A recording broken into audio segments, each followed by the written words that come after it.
আসসালামু আলাইকুম সবাইকে। যারা রেডিও পল্লী কণ্ঠ দেখছেন সবাইকে আমার পক্ষ থেকে অনেক অনেক শুভেচ্ছা। আমি আদিয়াত শারমিন। আমি একজন নারী উদ্যোক্তা প্লাস হচ্ছে একজন বিউটিশিয়ান, মেকআপ আর্টিস্ট। আমি বেসিক্যালি চিটংয়ের মেয়ে। পড়ালেখা সব কিছুই আমার চিটংয়ে। বিবিএ এমবিএ শেষ করি চিটংয়ে। দেন বিয়ের পরে হচ্ছে আমার মৌলভীবাজারে শিফট হওয়া। উদ্যোক্তা হওয়ার গল্পটা আসলে প্রথম দিকে আমার বিবিএ শেষ করলাম, এমবিএ করতেছিলাম, আমি তখন থেকেই ওয়ার্ক রিলেটেড ছিলাম। আমার পড়ালেখা বেসিক্যালি ম্যানেজমেন্টে, তো যার কারণে হচ্ছে আমার বিজনেসের প্রতি ঝোঁক প্রথম থেকেই বেশি ছিল। কলেজ লাইফ থেকেই হচ্ছে আমি টুকি করে হচ্ছে বুটিক্সের আমার নিজস্ব কিছু কারিগর ছিল, আমি কাজ করতাম।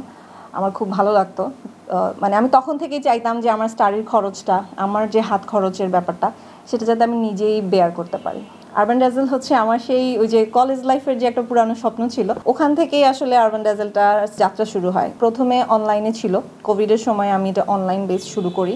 অনেক কষ্ট করতে হয়। আমার আরবান ড্যাজেলের যেই প্রোডাক্টগুলো, এগুলো সম্পূর্ণ আমার নিজের চেষ্টায় আমি পাকিস্তান থেকে ইম্পোর্ট করে আনাই। 5 বছর, আমার 4.5 বছরের মতো এগুলো আমি অনলাইনে ছিলাম। মৌলভীবাজারে অনেকেই অনলাইনের মাধ্যমে দেখে আমার কাছ থেকে শপিং করতেন, আমি লাইভ করতাম। গত বছর আগস্ট সেপ্টেম্বরের 28 তারিখ আমার আরবান ড্যাজেলের ওপেনিং হয়।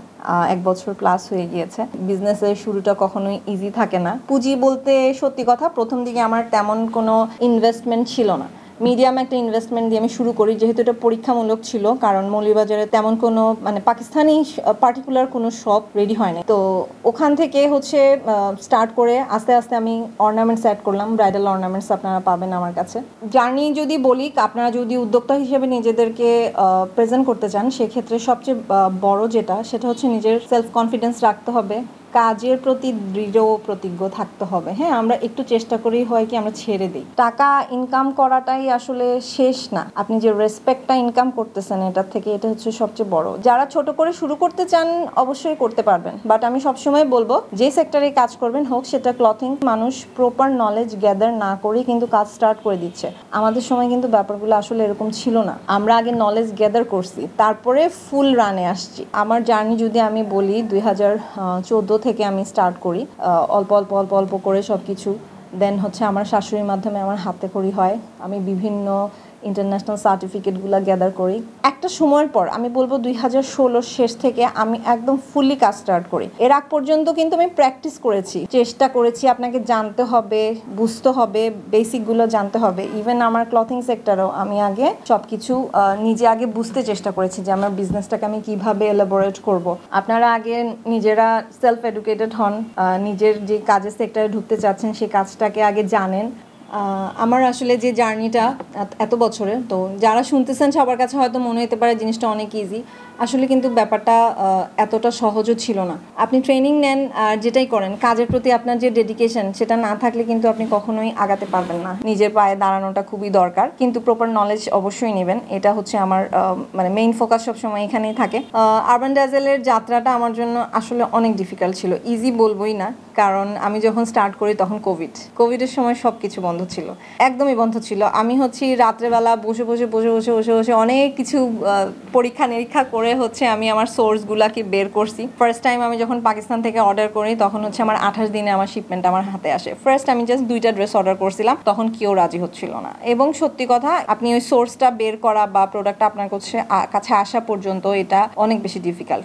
এখন আমি দেখি অনেকেই কাপড় রিলেটেড বিজনেস করেন, ছোট থেকে শুরু করলে জিনিসটা আসলে কখনোই যে খুব ইজি হয় তা না, সবার জন্যই এটা কষ্টসাধ্য। সবার যে ফ্যামিলি ব্যাকআপ থাকে তাও না। আলহামদুলিল্লাহ, হ্যাঁ, আমার ফ্যামিলি ব্যাকআপ সবসময় ছিল, যার কারণে হয়তো আমার উঠে আসতে আমার যতটুকু মানে ইজি হয়েছে, সবার জন্য ব্যাপারটা আসলে অতটুকু ইজি হয় না। কিন্তু আপনাকে বুঝতে হবে যে আপনি কাজটাকে ধরে রাখতে হবে। যে কোনো কাজ, যে কোনো উদ্যোক্তার জন্য শুরুটা কখনোই সহজ হয় না। টাকা থাকলেই যে সবসময় আপনি বিজনেস করতে পারবেন সেটা না। বিজনেস এমন একটা জিনিস যেটা হচ্ছে সময়ের সাথে আপনাকে আপনার স্কিল বাড়াবে, আপনার এক্সপিরিয়েন্সের সাথে আপনি বুঝবেন যে আপনি আপনার বিজনেসটাকে কোন দিকে রান করতেছেন। প্রথম দিকে আপনি আসলে কিছুই বুঝতে পারবেন না, কিভাবে হচ্ছে আপনি প্রোডাক্টগুলো ম্যানেজ করবেন, কিভাবে আসতেছে। কিন্তু মার্কেটিং হচ্ছে মোস্ট ইম্পর্টেন্ট। যারা যেই সেক্টর থেকেই উঠে আসেন না কেন, ছোট বিজনেস হইলেও আপনাকে মার্কেটিং সম্পর্কে অবশ্যই ধারণা রাখতে হবে। আপনি যেই স্বল্প টাকায় আয় করেন না কেন, সেটা আপনার জন্য, আপনার ফ্যামিলির জন্য অনেক ইম্পর্টেন্ট। তো সেটাকে আসলে ছোট করে দেখার কিছু নাই, আত্মবিশ্বাস তো থাকতেই হবে। বিজনেস তো ঝুঁকি ছাড়া কখনোই বিজনেস হবে না।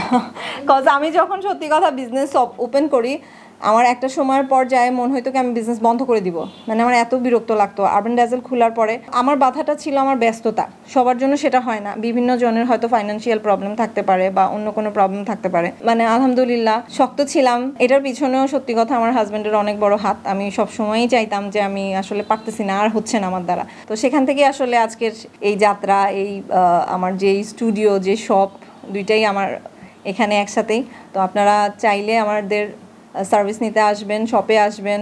সো আমি আমার স্বপ্নটাকে ওইভাবে লালন করছি, ওইভাবে আমার ভিতরে ছিল। যেমন আপনাদেরকে হচ্ছে আত্মবিশ্বাস রাখতে হবে, নারীদেরকে নিজের স্বপ্নের উপর বিশ্বাস রাখতে হবে, যাতে আপনি জিনিসটাকে বাস্তবায়ন করতে পারেন। হ্যাঁ, কিভাবে বাস্তবায়ন করতে হবে সেই পথ কিন্তু আপনাকেই বের করে নিতে হবে, কেউ কিন্তু আপনাকে সেই পথটা বের করে দিবে না। আমি নিজের পরিচয়ে পরিচিত, আমার একটা পরিচয় আছে। আমার পরিচয়টা আসলে কেউ আমাকে দিয়ে দেয় নাই, এটা আমি আর্ন করছি আমার কাজের মাধ্যমে। হ্যাঁ, সমাজে আরও 10টা নারী উদ্যোক্তা যাতে তৈরি হয়, তারা যাতে নিজের জায়গা থেকে উঠে আসে, নিজের পায়ে দাঁড়ায়, নিজের কাজগুলোকে ভ্যালু করতে শিখে এবং সেখান থেকে যাতে কিছু আর্ন করতে পারে, নিজের পরিচয় পায়, নিজের সম্মান পায়। এটা খুবই জরুরি। একটা মেয়ের জন্য নিজের পরিচয় পাওয়াটা খুবই জরুরি। একজন উদ্যোক্তা হিসাবে আমি সবার জন্য এটাই শুভকামনা দিব যে যারা উদ্যোক্তা আছেন অবশ্যই নিজের কাজের প্রতি রেসপেক্ট রেখে এগিয়ে যাবেন, নিজের কাজকে ছাড়বেন না কখনোই। সাফল্য আসবেই, আজ হোক কাল হোক, সাফল্যতা আসবেই।